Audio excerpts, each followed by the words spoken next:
So let's begin. In Western culture, our evolution has been thwarted again and again by people in power who have done everything possible to deny, destroy, and censor anyone or anything that carried the blueprint for our evolution. And it's really basically about this blueprint that I want to talk tonight. Many of us never even knew that there was such a thing, but this blueprint is our sacred text wherever it appears, because it reveals the laws of nature and the laws of our inner life, the life of soul. We've always known that there are laws that govern nature and that govern our physical development, but it has not been so clear to us that there are laws that govern our inner life, the development of soul or psyche. And it is these laws that make a sacred text what we call sacred. In other words, a sacred text isn't sacred just because someone declares it to be so. It is sacred because it reflects in its text the inner laws of our development. Well, how is this blueprint carried? Well, it is carried by shaman, mystic, scientist cultures. And we didn't really know that there were such cultures that existed in Western culture, at the roots of Western culture, until the 20th century. These discoveries are phenomenal in helping us to know exactly what this blueprint is and what are the laws of our development, and that it was the most natural thing, it seems, in the world for these shaman, mystic, scientist cultures to develop. And the first ones that we know of in the West are the cave cultures. And in their paintings on the walls of caves, we see their spiritual life. And they're also on engravings on the faces of rocks. And this is especially true of the San Bushman culture and the Kalahari Desert, and now in Namibia and Botswana. The San people are remarkable, beautiful people.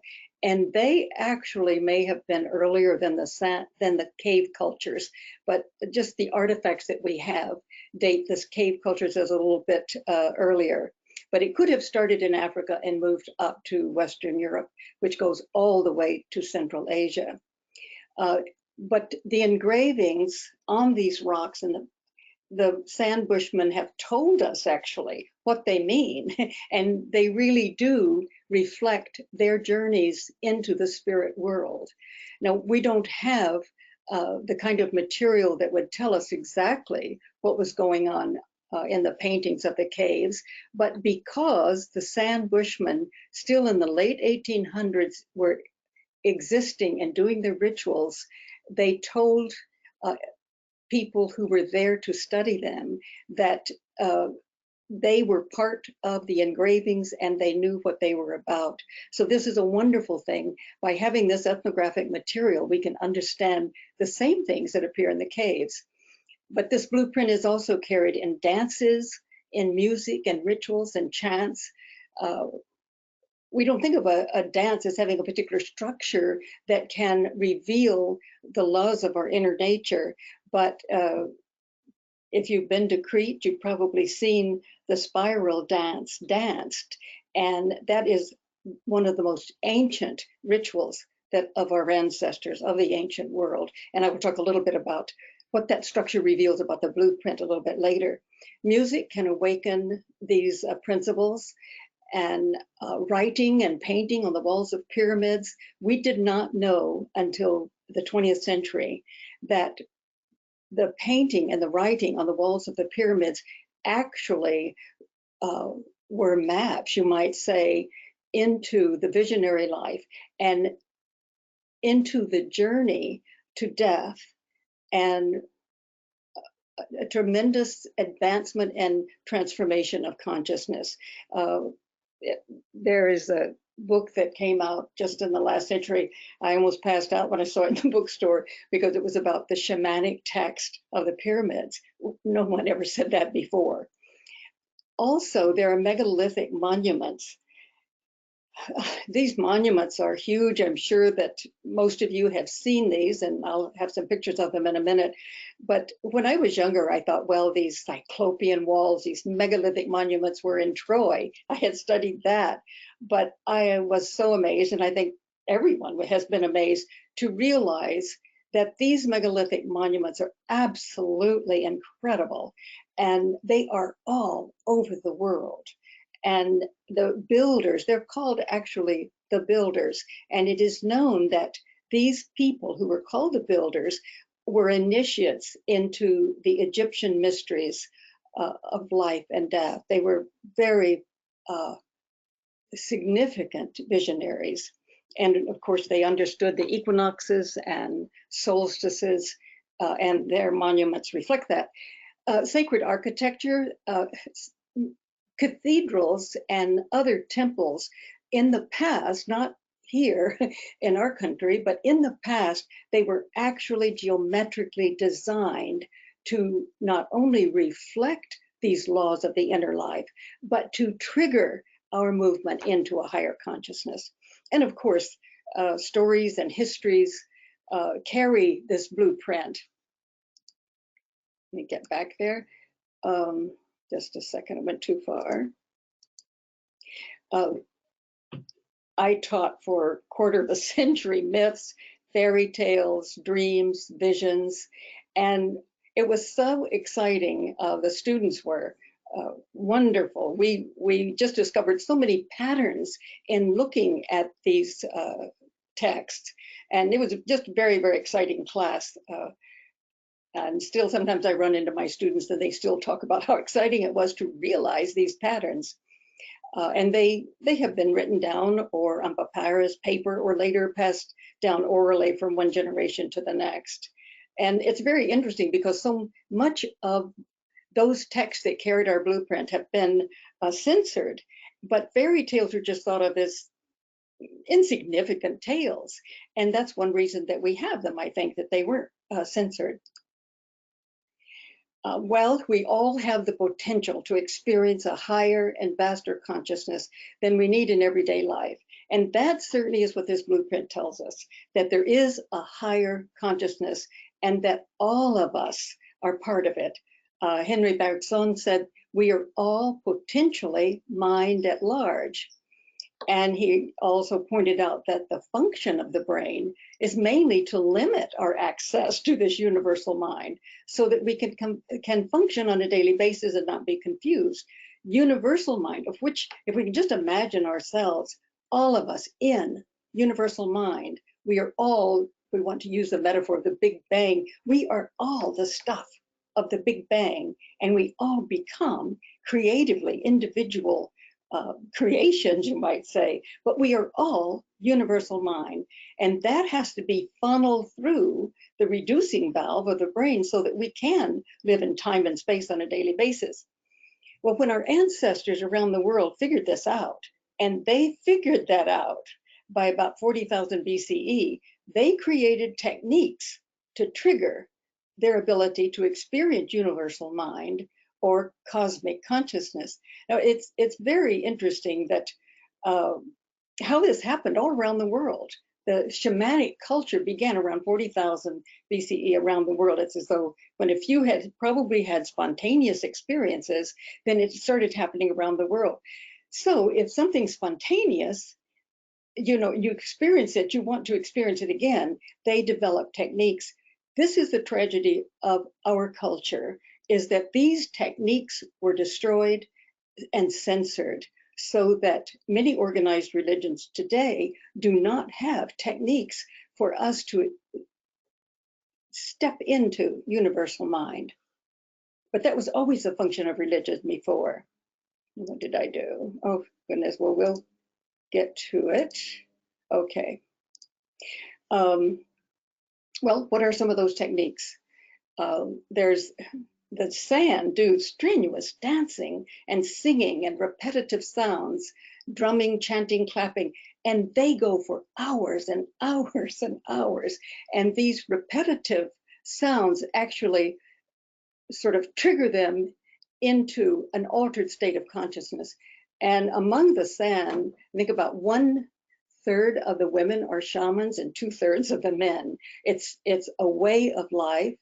And we now know that with various types of rituals, such as the San do, that it triggers an integrative brain wave pattern. So this brain wave gets started and it flows through the brain and integrates the various brain components. So, for so long we kind of laughed at ritual and said, well, it doesn't do anything. It's just, but we now know that certain rituals, especially the repetitive ones for the brain, create this brain wave that will integrate the various components of the brain. And that's been such a problem in our culture because we somehow fail to understand that, and we developed only one aspect of the brain, and that is the left brain, which is rational thinking. And there's a reason for that, which I'll get to later, but it has been very detrimental in our developing our inner world. Of course, for tens of thousands of years, people around the globe, all around the world, have used various sacred plants. And depending upon where they are, which one grow in that area. And in places such as in the desert, where the San lived, there were no sacred plants, as far as I've been able to find out. And they didn't use them, but they developed other very strenuous methods. But we now are quite sure that in the cave cultures, plants were used. We now know that people did use them because some of the mushrooms have been found in the seeds of people who were found. And then there's a painful physical stimulation. We've all heard of that from India. Sensory deprivation, breathing techniques, various forms of ritual and music, isolation with silence and intention, the Native American vision quest. These are very, very powerful, what sacred intention can do, and how nature really does appear to work with the person who goes out into isolation. And the sweat lodge, of course. Now, when I began studying prehistory, I realized that when people talked about these things who hadn't used them or tried them, that it was embarrassing. And I knew that I would have to try to understand at least some of the techniques. I did work with Sweat Lodge, and that was very powerful. And also, of course, some of the breathing techniques and meditation and the sacred plants. I taught Minoan mythology and Greek, and certainly they use sacred plants in their rituals. And in their rituals, they knew that there was no death. And the sacred plants, if you do work with them, it's a very sacred ritual, and they will let you know what to do and what are the principles of your own development and actually where you are stuck. Just briefly, I have to say that one time I had an experience in which I really had an intervention, you might say, from the spirit world, and was told that I was addicted. And I thought, what am I addicted to? And they said, you are addicted to ordinary consciousness. And I realized that that was my culture's addiction. I had spent my life looking for a spiritual meaning in the world, hoping that there was. But of course, I got caught into the brain pattern, you might say, of my culture, in which I didn't know how to get beyond the rational mind. I really needed to break through that and break through the kind of addiction to it as though it's the sole arbiter of reality. And that's what the Western world has thought for a long, long time. And I realized that my addiction was one that was encouraged in my culture. It was praised. You've got all kinds of adulation if you did well in the rational brain. But the spirit world wanted me to know, and it was with sacred plants, that I was addicted. And this was my journey to dissolve that addiction so that I could be, so I could participate in the spirit dimension. Well, what does science have to say? Uh, they say, and a lot of research has been done on the brain, that the brain has a neurological mechanism for altered states of consciousness. We're not just hallucinating, as we were always told, and it ranges from a very mild visionary experience. And these are very powerful and very important. I don't think any aspect of our experience with the visionary world should be demeaned in any way. We can go from mild visionary experiences to a total state of mystic consciousness in which we experience the unity of all life, that universal mind as one, of which we are all an integral part. Andrew Newberg and Eugene de Crilly are the ones who've done this research, and they say there is nothing we've found in science or reason to refute the concept of a higher mystical reality. The wisdom of the mystics has predicted for centuries what neurology now shows to be true. In absolute unitary being, self blends into other, mind and matter are one and the same. And you know, in Western science for so long, the worldview was that there is nothing but matter. And, oh, well, what do we do with mind? Where'd that come from? Consciousness? Well, that must just be an offshoot of matter. I mean, it was really kind of a ridiculous thing, but that's what science told us for many, many years. Well, quantum physics. This has been, the writer Paul Levy said, and I loved it because I know it's true. He said, quantum physics is our dream to heal ourselves, because science has finally realized and come back, making full circle, to know that there is much more than matter. As a matter of fact, there are many dimensions of reality, and there is what we would call a spirit dimension or quantum field.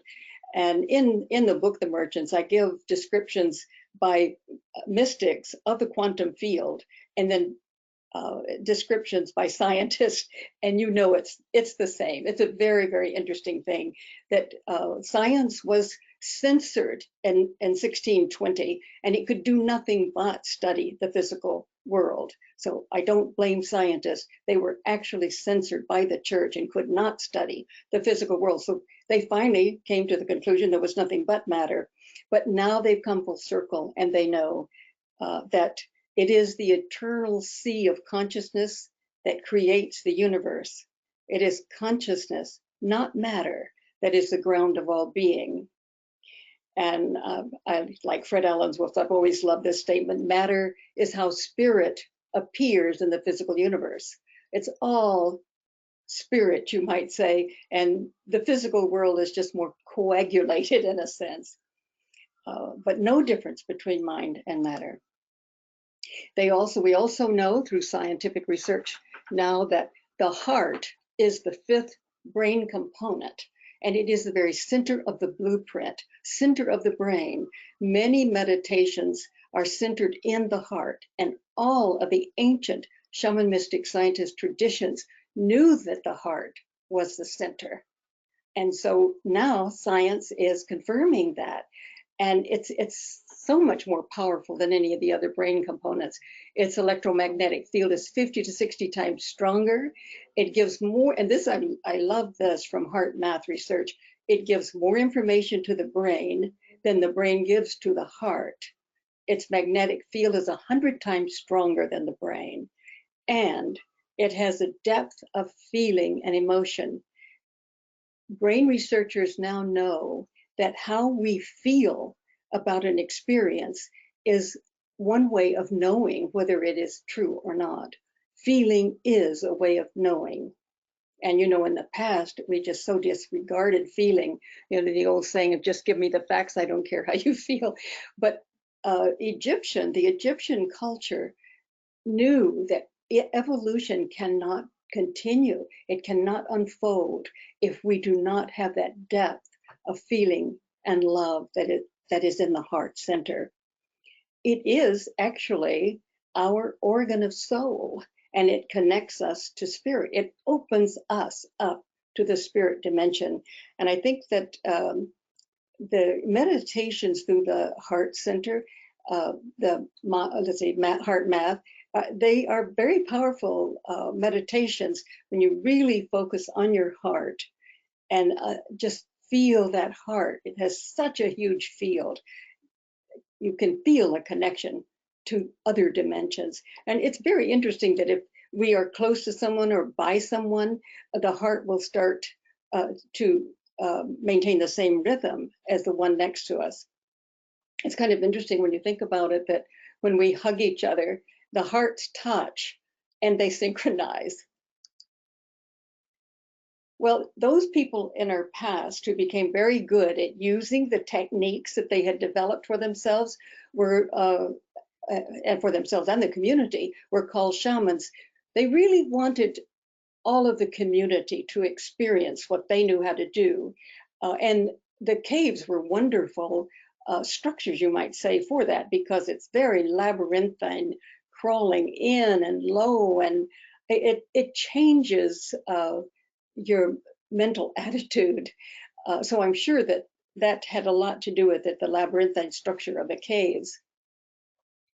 Um, but whole communities were structured around these techniques to experience universal mind, because once they had experienced it, they knew that without it, we cannot really create a loving community or a civilization, really.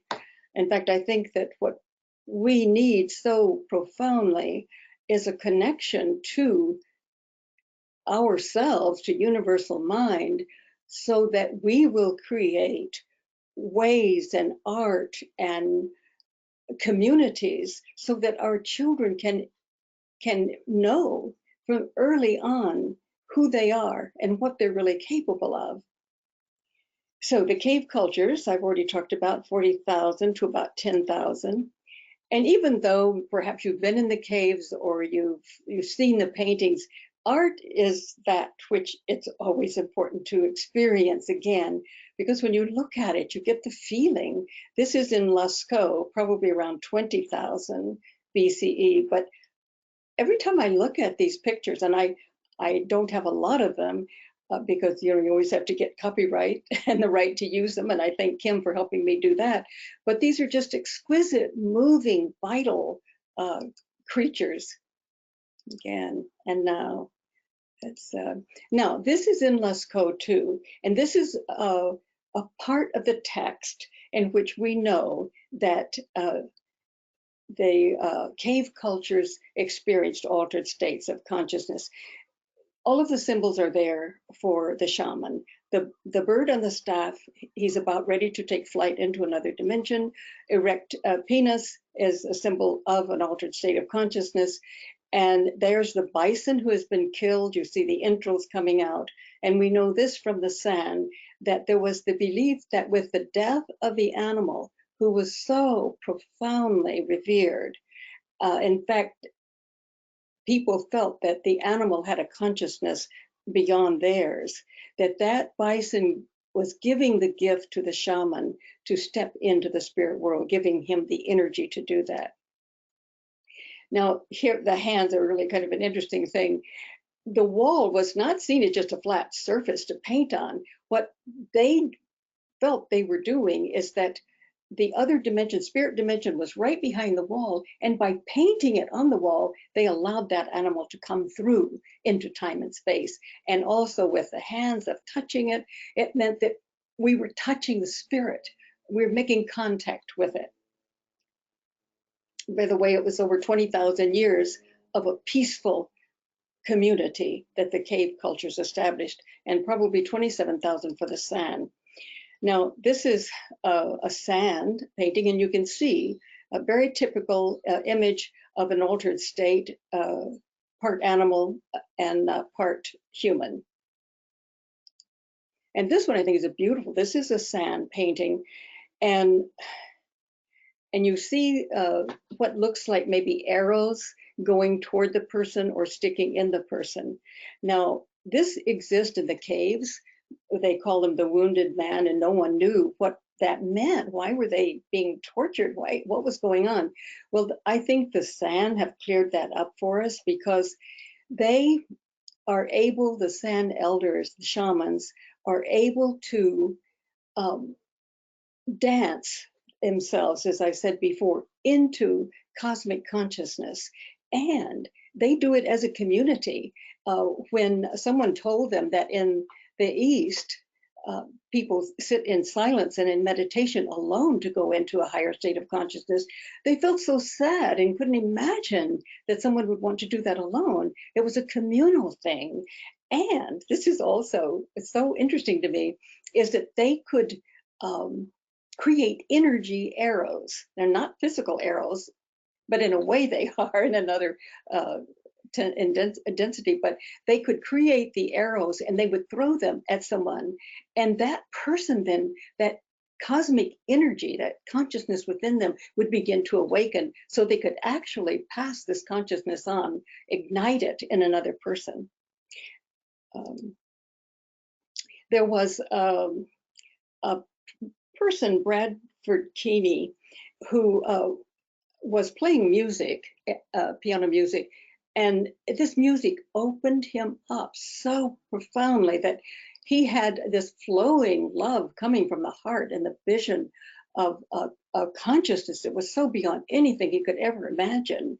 And it went on, he stopped playing, it went on all night long. And it was like a big ostrich egg, like it was coming out of an ostrich egg.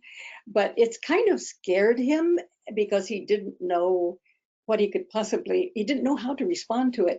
So he went on to university, went to MIT, and then got his doctorate from University of Purdue. And he became a professor, and he was invited to South Africa as a visiting professor.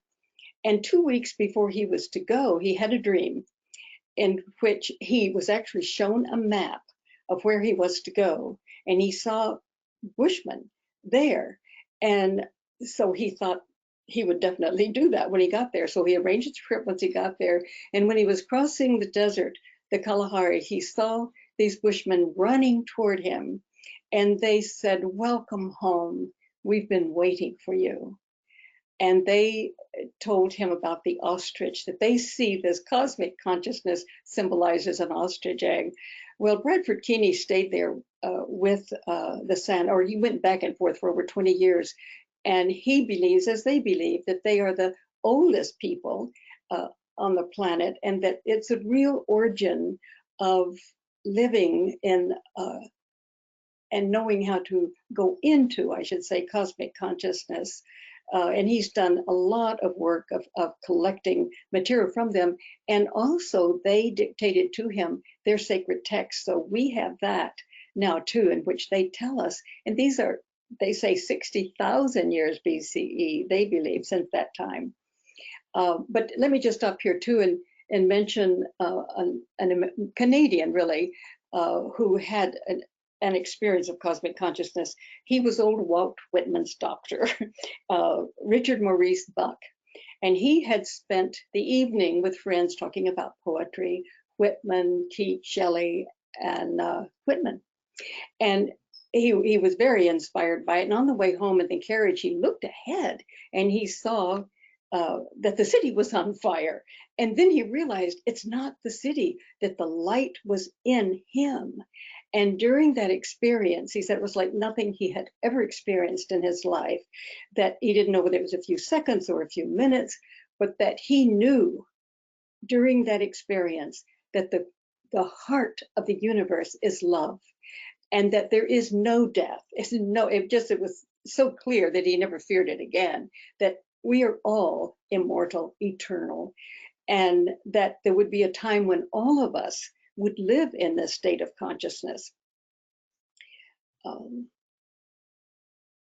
Now, the next culture that all of these we've discovered in the 20th century. Cave culture, San, that is Western culture, understanding kind of who they were. Let me say just quickly about the San Bushmen. The West did not know who they were, and they looked down on them, and people have said that they are a murdered culture. And it wasn't until 1936 that the South African government stopped selling licenses for people to go to hunt them. I mean, it's almost hard to believe, but that's true. And yet they're the most joyous people. I have a long chapter on them in the book. I I am so grateful to know about them. Now, the megalithic builders, about 12,000, but actually that's what is said, but we now know that they were being built during the cave culture time. So while people were painting these beautiful caves, there were the megalithic builders who were building these monuments around the world. Um, let's look at some of them. This is very typical. This is in places all around the world. And what in the world is it?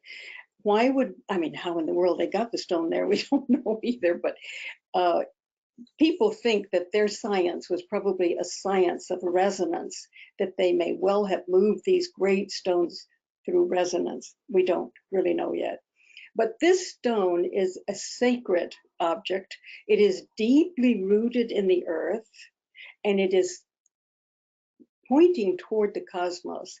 And this is so important for our ancestors that we know how to connect to the energies of the earth and the energies of the cosmos, that it is actually within the individual, that at the heart center where these two realms meet, and we are the mediators of these energies. Now, they would call their ancestors' energy or other spirit energy into them. And you might know of the Djed stone in Egyptian history. They, of course, did the same kind of ritual that we see in the Christian of the dying and resurrecting God. And when the dead Osiris would rise, it would be the raising of the Djed stone, and that means it's living. And our ancestors believed they could draw the spirits by calling the spirits into these stones.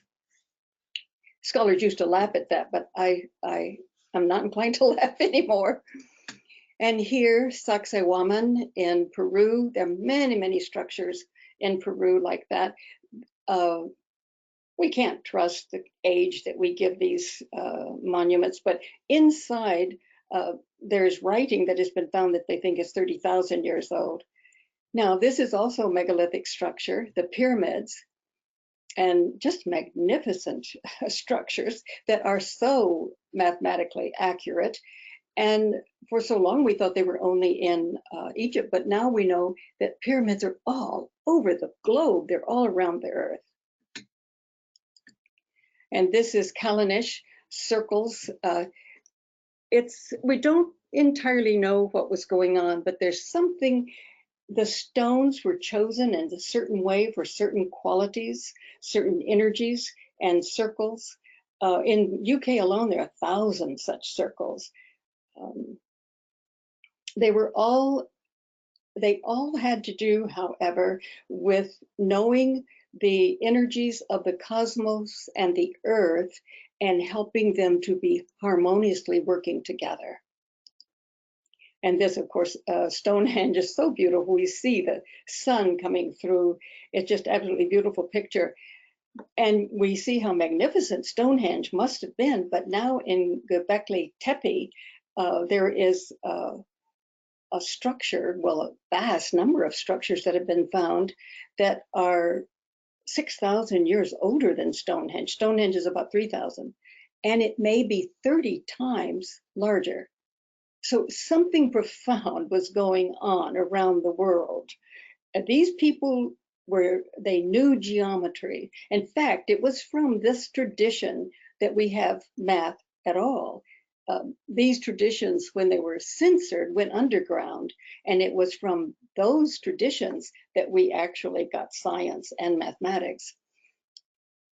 There's also one in Indonesia that's being excavated now. The very base of it may be 20,000 years old, and it's called the Mountain of Enlightenment, and it's still a sacred place there.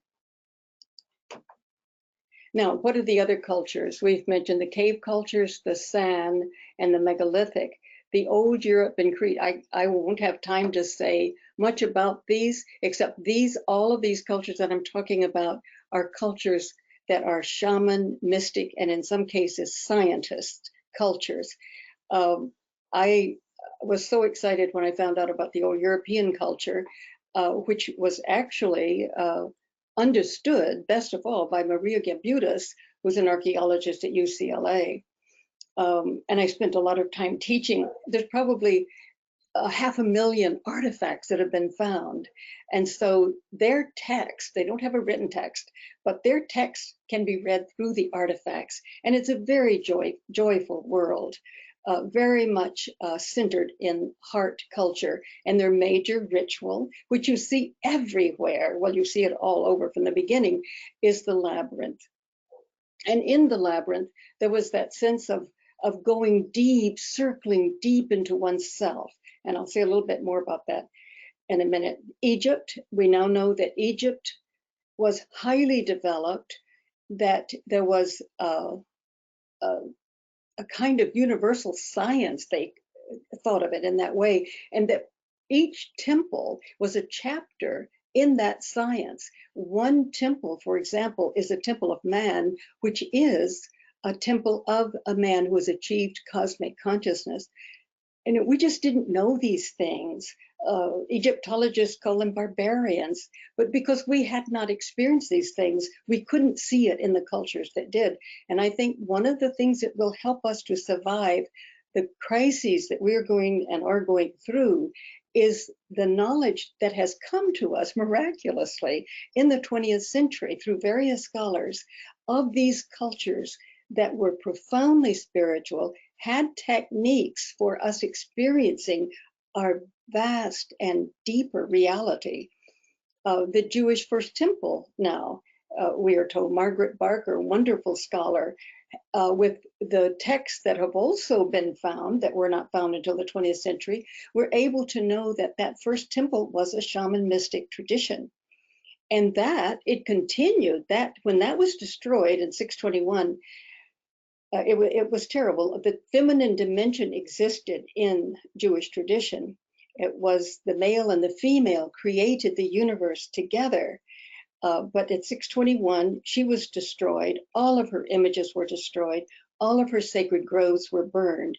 Many Jews took the wisdom literature, which was thrown away, it could no longer exist in the temple.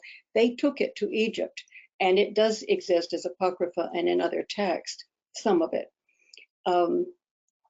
So when that temple, that tradition was destroyed, everyone thought that that was it. In fact, not many people even knew that it existed, but it continued. We now know that first temple shaman mystic tradition at the Dead Sea, because the people who went there, we found those scrolls. Well, I say we, culture did, found the scrolls in the year that the war ended, World War II. And the Dead Sea Scrolls reveal that they were a shamanic continuation of the first temple tradition. And then if I jump down past the pre-Socratic to the Jewish revival of this first temple tradition was in Jesus. So it was a shamanic mystic tradition that the Jews kept trying to reestablish.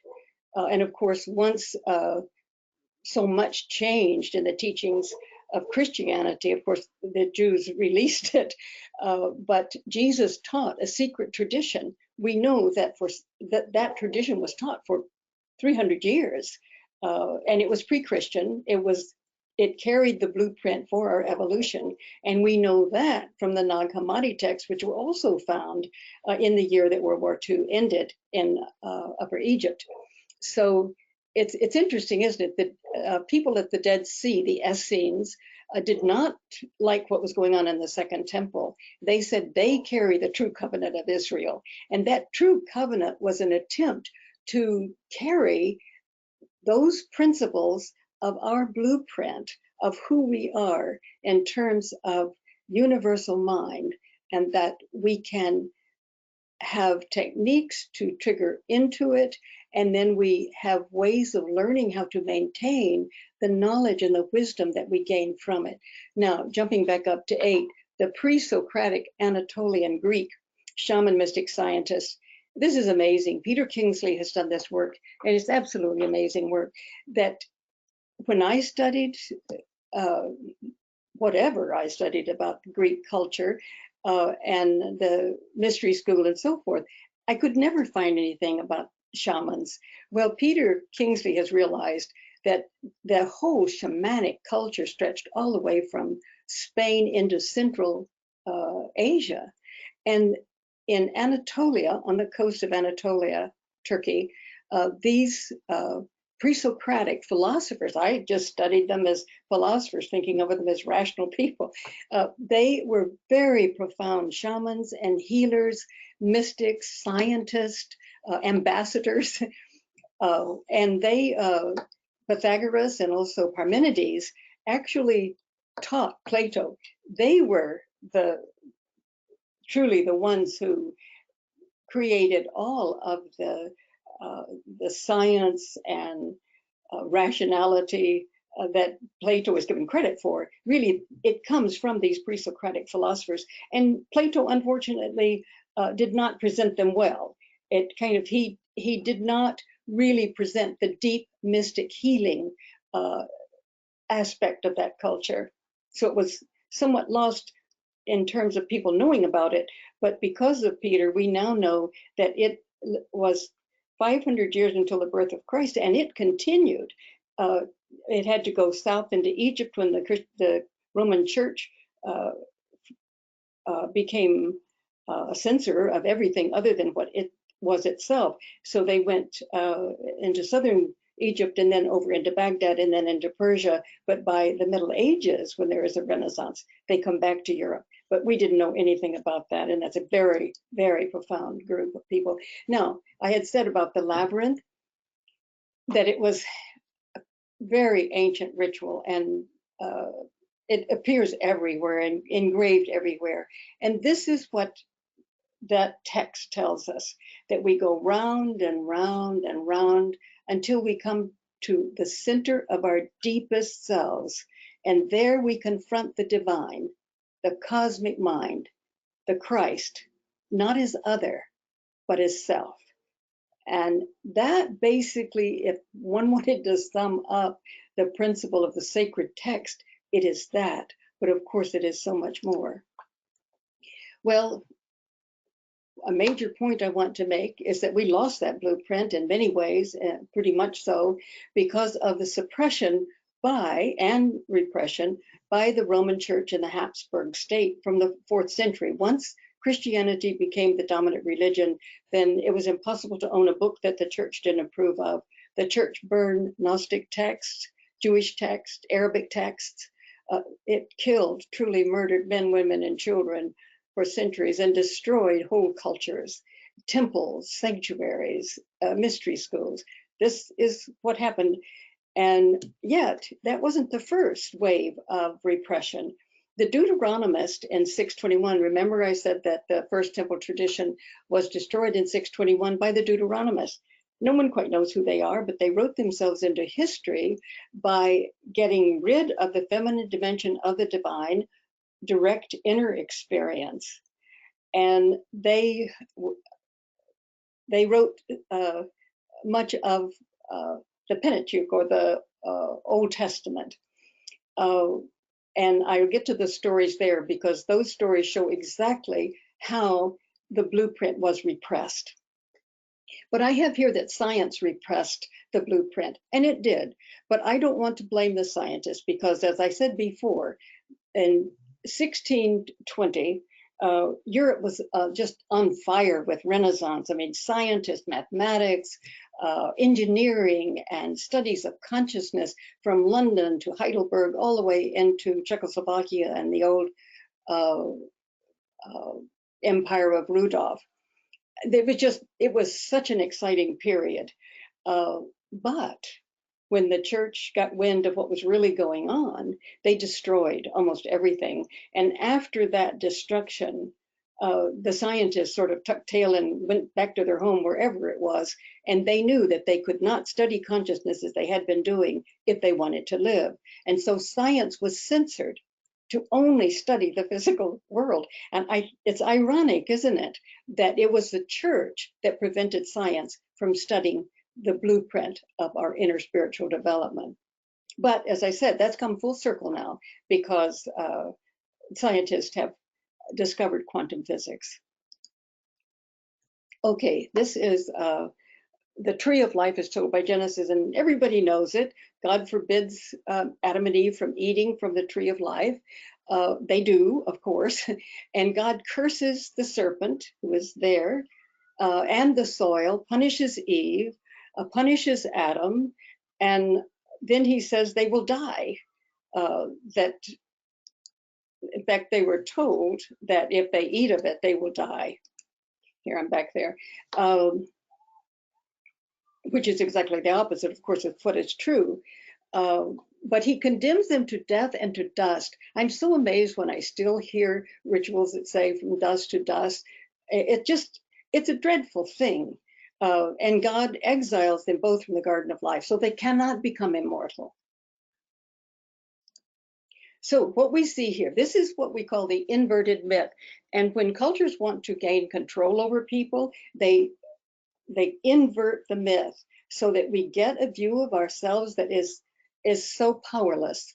God demands, this is what God demands. Now, this isn't God, this is the Deuteronomist, but it was given to us as a sacred text. This is not a sacred text because it does not follow the principles of the blueprint for our evolution, which is structured out of the organizing principles of the human psyche. But it says we're to remain unconscious. We're not to eat of the tree of knowledge, and that we have to obey an outside power, and it is maintained by fear and punishment, that the female should be subjected to the male, that nature is cursed. And now we look at that and think, our ancestors loved nature. They entered into a spiritual relationship with it.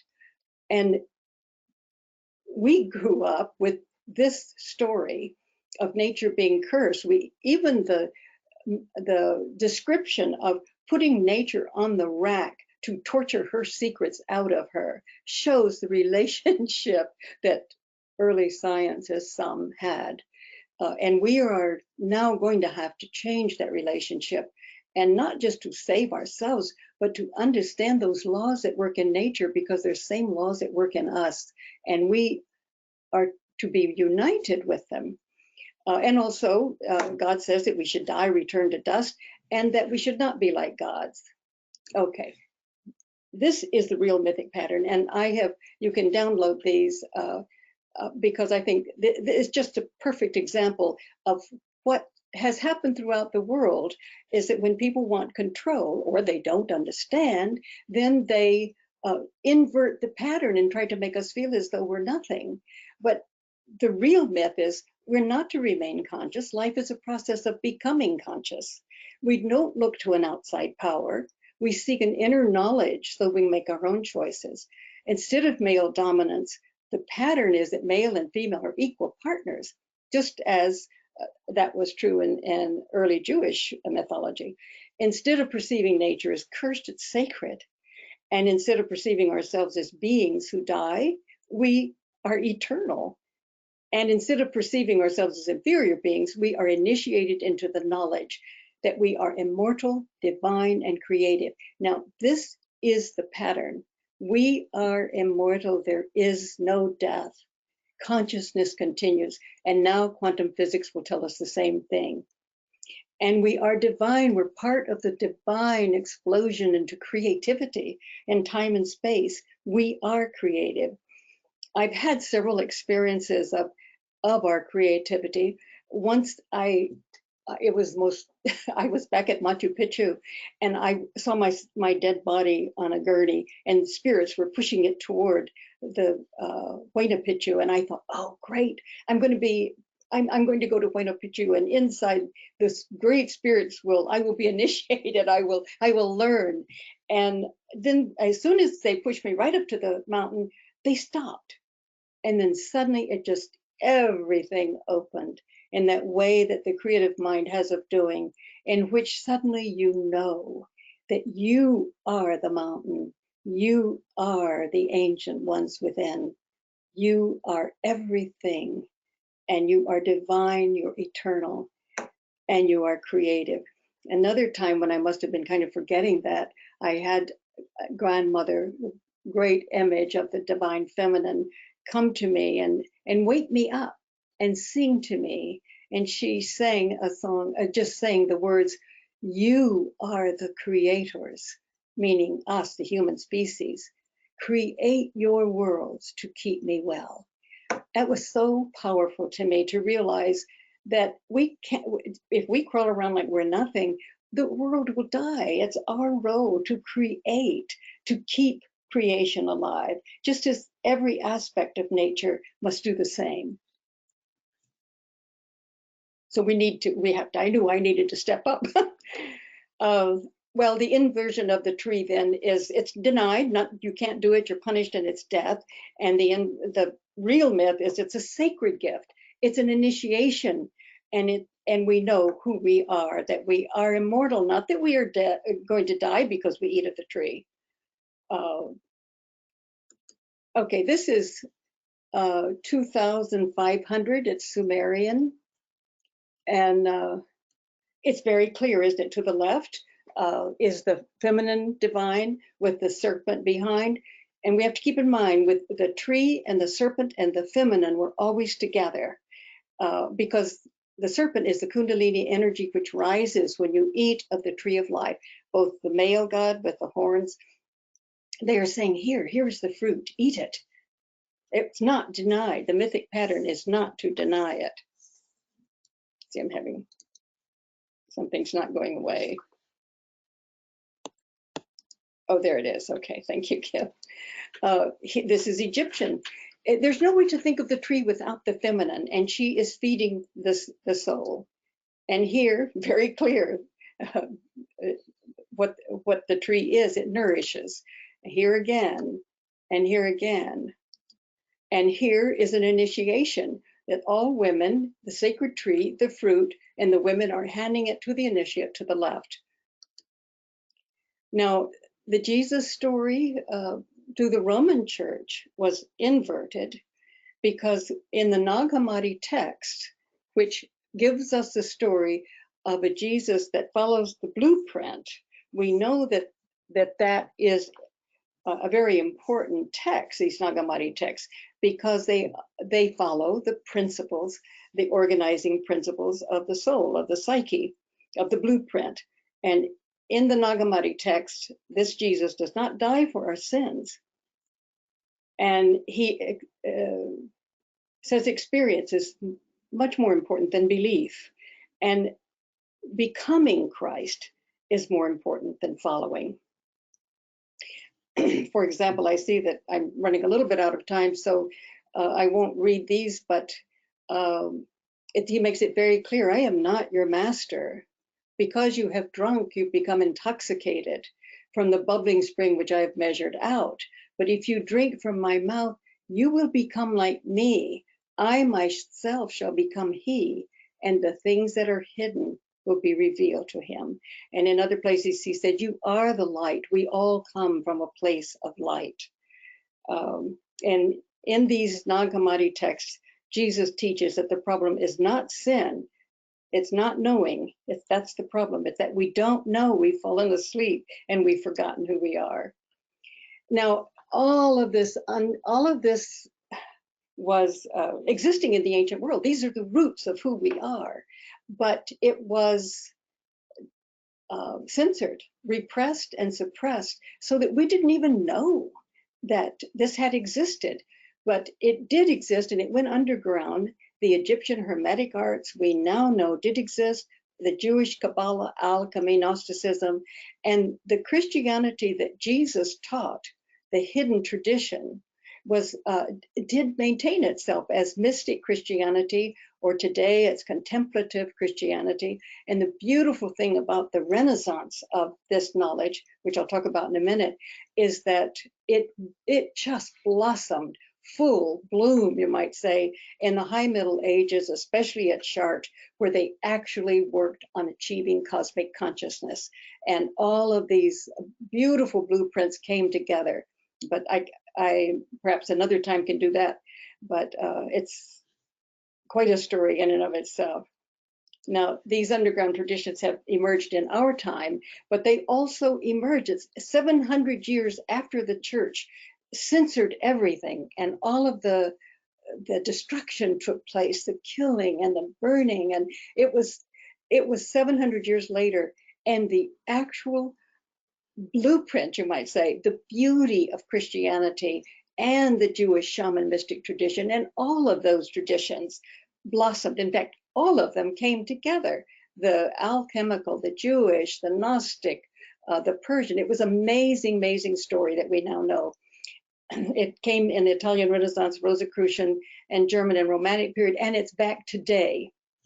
So that's the interesting thing, is that it has returned today. And now I'll take just a few more minutes to tell a little bit of a personal part of why I'm involved with this. The book is called Merchants of Light, and I'll tell you how I came to that. In 1990, my mother was killed in an automobile accident. And in 1991, our only child, our son, Pishti, was killed in an automobile accident. And 2 years and a few months later, my husband Istvan was killed in a third automobile accident. But before Istvan was killed, after Pishti died, we experienced his consciousness so profoundly and for quite a long period of time, because he seemed to have a mission to let us know, help us to remember there's no death, that he was fine, and he wanted to help us remember why we had been born, because the earth is going through one of the most powerful transformations. And there were many, many visions that we both had, and I wrote about those in The Miracle of Death. And we were very particular. We knew we'd entered a field that was so profound, so different from anything we'd ever experienced, that we recorded everything we experienced. So that I've tried to be very accurate in the book to tell these visions. But the one I want to tell tonight is I had a vision of Anubis, the Egyptian god Anubis, and in his form of the jackal, because a jackal eats dead food and transforms it in his own body into a living force. And so he was really a symbol of what we have to do today. And but in this vision, after Pishti talked with Istvan about the Anubis as being a symbol of our time, he said, "Dad, look up this hexagram in the I Ching." He didn't give him a number or say what it was. He just said it's straight, broken, broken, straight, straight, broken, and start from the top. Well, when you through the I Ching, you start from the bottom. And this is the Chinese book of science, which from all apparent information one can get and experience, it was a science of change. And so Ishvan said, "Do we still have that? I think in our lives we'd thrown it twice." And I said, "Well, let me go see if I can find it." So I ran into my study. I did find it, came back. And when I found it, I was so shocked I couldn't even read it. I went over to him and sat down by him, and it was 18 Ku, work on what has been spoiled or decayed. And we knew that it was this blueprint of who we are, our potential to live and experience universal mind. And I said, "Well, wait a minute. How did you know which hexagram? How did you know straight, broken, broken?" He said, "Oh," he said, "that's easy. It's ML, Merchants of Light." Well, Istvan would sometimes come with some funny twists of language out of his Hungarian language, and I thought, that's really funny. Merchants of Light, merchants. And I said, "Well, why that name?" And he said, "It's Merchants of Light because they know how to distill the darkness and decay into light and life." And he said, like merchants, very important that they're merchants. They sell the knowledge of this process for the price of consciousness, and the entire universe profits. Well, I nearly dropped over when he said that. I thought, this is amazing. And he said, he was so excited about it. He said, "There's so many things that ML stands for: mother love, matrix of love, masters of light, and so on." And I thought, for a long time, I just thought he'd come up with it. But I thought it was a little strange, merchants, but I understood it now. But later, after he died, I realized, and he wouldn't have known because Istvan wasn't a reader of the kinds of things I read. I realized that the merchants of light appear in the Renaissance periods. I was absolutely shocked with that. So it has a visionary existence, or maybe even physical. But oh, I want to go back to this. So before I get to that, is that um, it's an energy field. It's an energy field of light that Ishvan said, and I've had that experience myself too, that we all know we want more. We know we're more than we are. We want to know how to live in this vaster, creative, loving universe. And we have called because we want that. We have opened the portals around the earth. And the merchants of light come as an energy field, or people being born on the earth who've already gone through this and they know how to distill the darkness into light and can teach us. Well, I had a vision before Ishvan or Pishti died. We were doing, two other people and I did a ritual for children, for all our children, and for their healing, and for a way that we could give to them the truth about who they are, and so we could create a world in which our children could live lovingly and creatively and independently. And I had a vision that, in that time I was doubting everything, and it was no wonder I had a spirit intervention, because I was doubting everything. But a disc of light came through the glass door, and my eyes were closed. It was a visionary world, and over my head, and a feminine being just circled out of it and went right through the crown chakra. And she sang through me. She sang, "We are the light. We are the light circling around your planet. You have called us, and we are here to be with you all three. Can you feel us? Can you feel us? Your planet has called us, and we are here." And then later it sang to all three of us and said, "You have drawn to yourselves this day all those on your planet who are creating worlds of love and peace." I knew through the years of questioning and doubts, I knew that this was real. If nothing else was, this was so real. The power and the energy of it was so profound that I could never forget it. And then they said, "We are ready to connect to your planet." It was as though we all three knew that the longing on the earth, the calling for this light, was intense all around the globe. Everyone who loved had called for this. And the portals had been opened, and the light was connected to the planet. And we knew that it would be easier for us to experience that vaster consciousness, because this was happening on our planet, because the people on the planet longed so deeply and so profoundly for a planet of love and peace. And after Pishti's death, and actually Ishvan's too, I found drawings of Pishti's, and I remembered them once I saw them. When he was a child, young boy, he started drawing a planet with light right around the planet connected to it, and a beam of light coming toward it.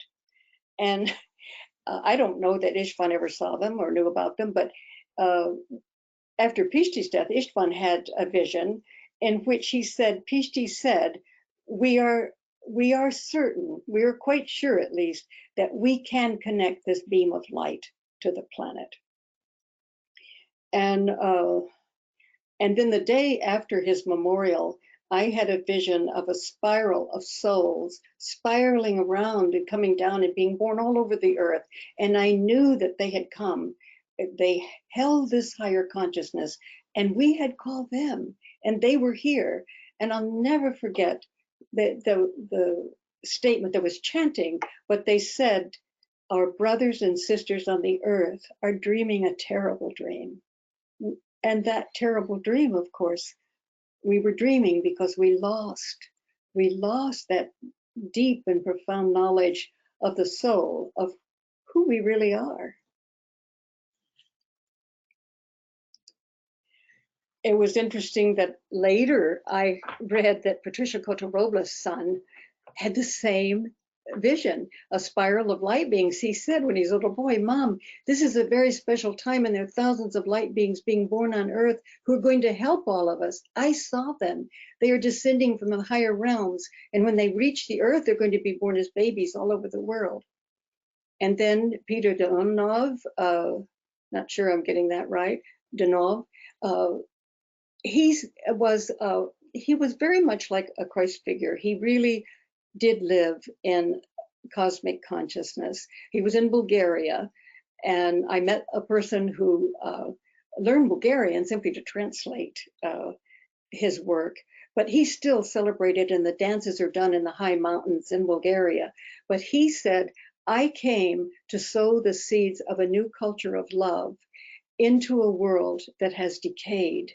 But, he said, there is hope, because the earth is now entering a new energy field of light, which will make it more possible for us to do this. And then I thought this was very interesting. Sri Aurobindo's ashram in India, the mystics told William Irving Thompson that what they knew was happening, especially the mother had experienced it. She was a partner of Aurobindo, that there was as a supramental manifestation of light that has come down from the cosmos and circling the planet, and it will come through each of us. And they say there are no techniques, no gurus to follow. When consciousness is deeply rooted in the heart, the individual is open to and united with this supramental energy that guides each person in his or her own unique evolutionary path. So the blueprint is being recreated, created by each person from the heart. It's again, those organizing principles of the soul will guide each one of us, as with our ancestors. But it seems that something very different has happened, that this energy, this light, is coming to help us. And these are just a few. There are a lot of things I tried to mention more in the book, but we are going through a darkness and a decay of our spiritual knowledge, our texts.